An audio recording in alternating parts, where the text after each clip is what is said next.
Hi, everybody. Just a quick video. I'm going to upload to Practical Musings on some of my Aunt Betty's relish that I made a couple of days ago.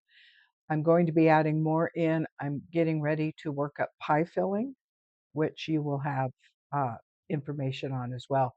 And I'll be doing more shots because I haven't received the little tripod thing I need for my phone so that I can video it.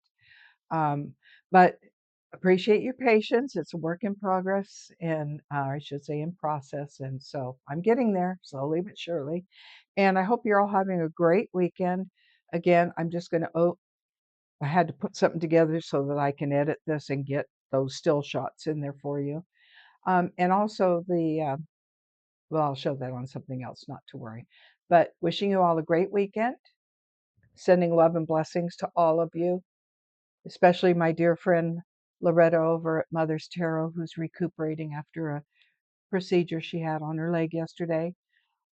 Always lots of love going out to her and healing.